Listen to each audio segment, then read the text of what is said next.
Audio Jungle.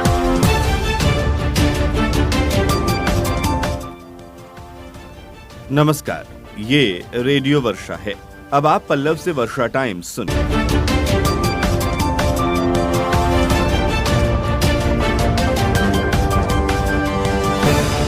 पहले सुर्खियां। Corona संक्रमण में कमी, पर फिर भी 24 घंटे में 18 हुए संक्रमित। विधानसभा चुनाव को लेकर जिले में महागठबंधन के नेता तेजस्वी यादव और लोजपा नेता चिराग पासवान सहित पुलस पार्टी की नेत्री पुष्पम प्रिया चौधरी ने की चुनावी सभा। निगरानी की टीम ने बरौली ब्लॉक के हेड कलर को रिश्वत लेते रंगे हाथ किया गिरफ्तार और सौतेले मां बाप ने बेटे की पीट कर की हत्या। अब वर्षा टाइम्स विस्तार से।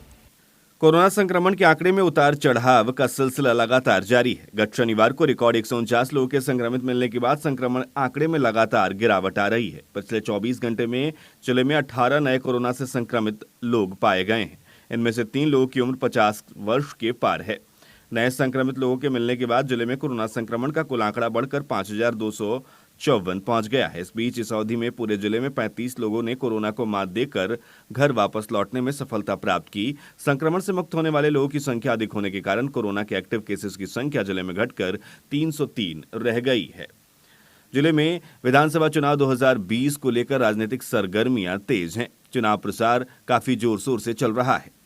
इस बीच महागठबंधन के नेता तेजस्वी यादव ने गोपालगंज की 5 विधानसभा क्षेत्रों में चुनावी सभा की। भोरे कटिया में 10 बजे, कुचायकोट में 10:30 बजे, यादवपुर में 10:55, हथुआ में 11:20 और बरौली हाई स्कूल में 11:50 पर सभा आयोजित होनी थी। तेजस्वी यादव ने प्रत्येक विधानसभा क्षेत्र में जाकर महागठबंधन के प्रत्याशियों के पक्ष में वोट मांगा। नेता प्रतिपक्ष तेजस्वी यादव ने जादवपुर स्थित रामरतन शाही उच्च विद्यालय में सभा कर गोपालगंज विधानसभा में महागठबंधन के कांग्रेस पार्टी के प्रत्याशी आसिफ गफूर के लिए वोट मांगा। उन्होंने कहा कि महागठबंधन की सरकार बिहार में बनने जा रही है, इसलिए आप लोगों को किसी गलतफहमी में ना आकर महागठबंधन के प्रत्याशी को ही वोट देना है। इस चुनाव में बहुत सारे गठबंधन बने हैं जो वोट काटने का काम कर रहे हैं। सभी वोट काटने वाली पार्टियों से आप सावधान होकर महागठबंधन के प्रत्याशियों को विजय का माला पहनाएं। उधर बिशंबरपुर थाना क्षेत्र के बलवंत सागर हाई स्कूल मैदान में कुचायकोट विधानसभा के लोजपा प्रत्याशी रवि पांडे को जीत का माला पहनाते हुए लोजपा के राष्ट्रीय अध्यक्ष चिराग पासवान ने कहा कि प्रतिबंध के बावजूद शराब कैसे मिल रही है। शराबबंदी कानून की समीक्षा होनी चाहिए। बगैर ऊपरी संरक्षण का ऐसा संभव नहीं है। हैरत की बात है कि पूरे बिहार में शराब खुलेआम बिक रहा है और सिर्फ मुख्यमंत्री को यह बात पता नहीं है। उन्होंने कहा कि मुख्यमंत्री की 7 निश्चय योजना भ्रष्टाचार में डूबी हुई है। मेरी सरकार बने तो इसकी जांच होगी और इस योजना में लूट का पैसा ऊपर तक जा रहा है। चिराग ने कहा कि लोजपा की सरकार बनेगी तो सीतामढ़ी में अयोध्या के राम मंदिर की तरह भव्य सीता मंदिर बनाया जाएगा। दोनों शहरों के बीच सियाराम कॉरिडोर का निर्माण कराया जाएगा। सियाराम कॉरिडोर सीतामढ़ी को अयोध्या से जोड़ेगी। मौके पर कई लोग मौजूद रहे। उधर विधानसभा चुनाव को लेकर सदर विधायक ने विकास के नाम पर वोट मांगना शुरू किया। लोगों से एक बार और मौका देने की बात कही गई। इस दौरान एक साथ 3 प्रखंडों में बुधवार को जनसंपर्क किया गया। उचका गांव के परसौनी, सदर के खरहरवा, नरकटिया, थावे प्रखंड के बरारी जगदीश सहित दर्जनों गांव में लोगों से जनसंपर्क कर सदर विधायक ने अपने पक्ष में वोट मांगा। सदर विधायक और भाजपा प्रत्याशी सुभाष सिंह ने लोगों से जनसंपर्क कर विकास सुरक्षित बिहार को लेकर एनडीए सरकार को वोट देने की बात कही। विधायक ने जनता के बीच कहा कि हमारी बिहार सरकार जो कहती है वो करती है। ऐसे में फिर से एनडीए गठबंधन को वोट देकर विजयी बनाए। साथ में तीनों प्रखंडों के मंडल अध्यक्ष और काफी संख्या में भाजपा कार्यकर्ता और ग्रामीण जनता जनसंपर्क में शामिल रहे। उधर बसपा प्रत्याशी ने थावे में जनसंपर्क अभियान चलाया। थावे प्रखंड के दर्जनों गांव में जनसंपर्क कर बसपा प्रत्याशी पूर्व विधायक साधु यादव ने लोगों से जनसंपर्क कर अपने पक्ष में वोट मांगा। उन्होंने लोगों के बीच कहा कि इस बार विधायक बदलने की जरूरत है, इसलिए इस बार हाथी छाप पर 3 नवंबर को अपना बहुमूल्य वोट देकर उन्हें विजयी बनाए। प्रखंड के विदेशी टोला, गजाधर टोला, चीतू टोला, रिखई टोला, दुर्गा मंदिर और थावे बाजार में जनसंपर्क अभियान चलाया गया। इस दौरान काफी संख्या में बसपा के कार्यकर्ता मौजूद रहे। वहीं पुलस पार्टी की प्रमुख पुष्पम प्रिया चौधरी गोपालगंज पहुंची। थावे में गोपालगंज शहर से रोड शो किया। जिले के दूसरे विधानसभाओं में भी उनकी चुनावी सभाएं हुई। उधर झारखंड के पूर्व मंत्री और विधायक सरयू राय बैकुंठपुर पहुंचेंगे। गुरुवार को बैकुंठपुर विधानसभा में निर्दलीय प्रत्याशी मनजीत सिंह के पक्ष में वो चुनावी सभा करेंगे। इसकी जानकारी अभय पांडे ने दी। एक सेवानिवृत्त कर्मी से पेंशन फिक्सेशन करने के लिए रिश्वत ले रहे बरौली प्रखंड कार्यालय के हेड क्लर्क को निगरानी विभाग ने रंगे हाथों गिरफ्तार कर लिया है। बुधवार को पटना से आई निगरानी विभाग की टीम ने सेवानिवृत्त कर्मी से प्रखंड कार्यालय में ही 25,000 रुपए रिश्वत ले रहे हेड क्लर्क को रंगे हाथों गिरफ्तार किया। हेड क्लर्क को गिरफ्तार करने के बाद निगरानी विभाग की टीम उसे लेकर पटना के लिए रवाना हो गई। रिश्वत ले रहे हेड क्लर्क की गिरफ्तारी के बाद प्रखंड कार्यालय में हड़कंप मच गया। इसके उपरांत सभी कर्मी कार्यालय से गायब हो गए। बताया जाता है कि गोपालगंज शहर के निवासी पंचायत सचिव प्रदीप राय बरौली ब्लॉक से सेवानिवृत्त हुए। उनसे पेंशन के कागजात तैयार करने और पेंशन फिक्सेशन के लिए प्रखंड कार्यालय में हेड क्लर्क की जिम्मेदारी संभाल रहे जनसेवक शकील अहमद रिश्वत मांग रहे थे। रिश्वत को लेकर वे काम में टाल मटोल कर रहे थे। काफी दौड़ धूप करने के बाद भी काम नहीं होने पर सेवानिवृत्त पंचायत सचिव ने रिश्वत मांगने की शिकायत निगरानी विभाग से की।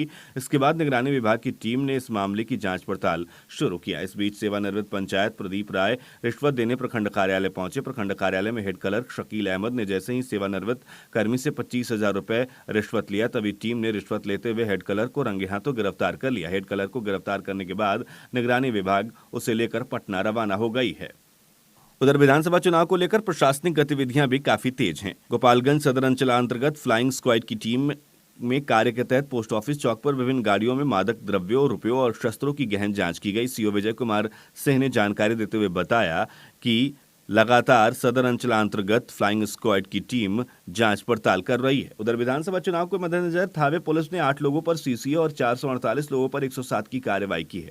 थानाध्यक्ष विशाल आनंद ने बताया कि विधानसभा चुनाव में किसी भी तरह की कोई गड़बड़ी न हो, ऐसे में लोगों को चिन्हित कर 107 और सीसीए की कार्रवाई की गई है। माझागढ़ संवाददाता सुदेश प्रसाद श्रीवास्तव ने जानकारी दी कि कलयुगी सौतेले माता पिता ने अपने ही पुत्र को पीट कर उसकी हत्या कर दी। घटना माझागढ़ थाना क्षेत्र के कर्णपुरा गांव की बताई जा रही है। पिता अजय गुण और माता सुनीता देवी ने अपने सौतेले पुत्र 14 वर्षीय प्रियांशु कुमार को घर में बंद करके डंडे से 2 दिन से जमकर पिटाई कर दी, जिससे उसकी हालत गंभीर बनी हुई थी।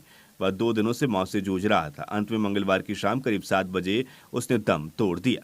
इसके बाद कलयुगी माता पिता ने पुलिस से बचने के लिए इलाज कराने तो माझा प्राथमिक स्वास्थ्य केंद्र पहुंचाया, जहां डॉक्टरों ने मृत घोषित कर दिया। उसके बाद माता पिता अपने पुत्र की चोरी छिपे दाह संस्कार करने के चक्कर में थे। इस बीच बहन को घटना की जानकारी होते ही घटना की सूचना माझागढ़ थाना प्रभारी को दी गई। सूचना मिलते ही थाना प्रभारी ने शव को अपने कब्जे में लेकर पोस्टमार्टम के लिए सदर अस्पताल में भेजा और त्वरित कार्रवाई करते हुए कलयुगी पिता अजय गुण को गिरफ्तार कर जेल भेज दिया। वहीं माता फरार बताई जा रही है, जिसकी पुलिस तलाश कर रही है। घटना के संबंध में बताया जा रहा है कि प्रियांशु कुमार अपने बड़े भाई निरंजन शाह का पासपोर्ट अपने माता पिता से मांग रहा था, जिसके लिए माता पिता ने प्रियांशु कुमार को घर में बंद कर डंडे से जमकर उसकी पिटाई की और उसे मौत के घाट उतार दिया।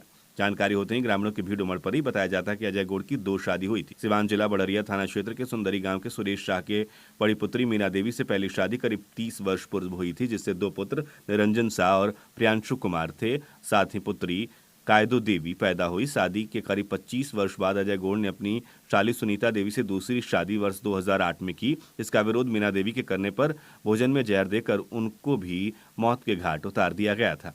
इसके बाद अपने ही बेटे को पीट कर उसकी हत्या का मामला प्रकाश में आया है।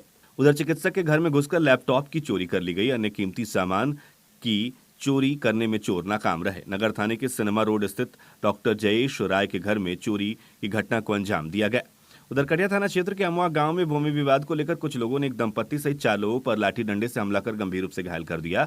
इस घटना के बाद आसपास के लोगों ने सभी घायलों को इलाज के लिए रेफरल अस्पताल कटिया भर्ती कराया। घायलों के बयान पर 8 लोगों के खिलाफ प्राथमिकी दर्ज कर पुलिस मामले की छानबीन कर रही है। उधर 5 लाख रुपए नगद बरामद किए गए हैं। एसटीएफ की टीम ने बरौली के नेशनल कॉलेज के समीप कार्रवाई की। उत्कर्ष बैंक के कर्मी से पैसे की बरामदगी को लेकर पूछताछ की जा रही है। अब कुछ वर्षा टाइम्स दरभंगा प्रमंडल से। हमारे दरभंगा प्रमंडल संवाददाता गोपाल पोदार ने जानकारी दी है कि पूर्णिया में मतदाता जागरूकता के लिए ईवीएम मानव को रवाना किया जाएगा। स्वीप कोषांग की पहल के तहत मतदाता जागरूकता के लिए ईवीएम मानव को जिला पदाधिकारी राहुल कुमार हरी झंडी देकर रवाना करेंगे। मतदाता दल को आज से विधानसभावार 2 केंद्रों पर प्रशिक्षण भी दिया जाएगा। मुंगेर में जिले के दुर्गा जी की प्रतिमा विसर्जन के दौरान पुलिस से हुई झड़प में एक युवक की मौत और 6 से ज्यादा लोगों के घायल होने के बीच एसपी लिपि सिंह चर्चा में हैं। दरअसल डीएम राजेश मीणा और एसपी लिपि सिंह ने इस घटना पर सफाई देते हुए 2 अलग अलग वीडियो क्लिप जारी किया। इसके बाद से ही लिपि सिंह पर अब लोगों ने निशाना साधना शुरू कर दिया है। विधानसभा चुनाव के तीसरे चरण के आगामी 7 नवंबर को होने वाले मतदान को लेकर प्रेक्षक चंद्रशेखर कुमार ने फलका प्रखंड के करीब 4 दर्जन मतदान केंद्रों का निरीक्षण किया। निरीक्षण के क्रम में उन्होंने फलका प्रखंड के हथवाड़ा, भंगहा, भरसिया, सोहता सहित कई बूथों का जायजा लिया। इस दौरान मतदान केंद्रों पर मतदाताओं की सुविधा को लेकर भी कई निर्देश दिए गए। अब अंत में सुर्खियां एक बार फिर। कोरोना संक्रमण में कमी पर फिर भी 24 घंटे में 18 हुए संक्रमित। विधानसभा चुनाव को लेकर जिले में महागठबंधन के नेता तेजस्वी यादव, लोजपा के नेता चिराग पासवान सहित पीपल्स पार्टी की नेत्री पुष्पम प्रिया चौधरी की चुनावी सभा। निगरानी की टीम ने बरौली ब्लॉक के हेड क्लर्क को रिश्वत लेते रंगे हाथों किया गिरफ्तार और सौतेले मां बाप ने पीट कर बेटे की हत्या। इसके साथ ही वर्षा टाइम्स का ये अंक समाप्त हुआ। नमस्कार।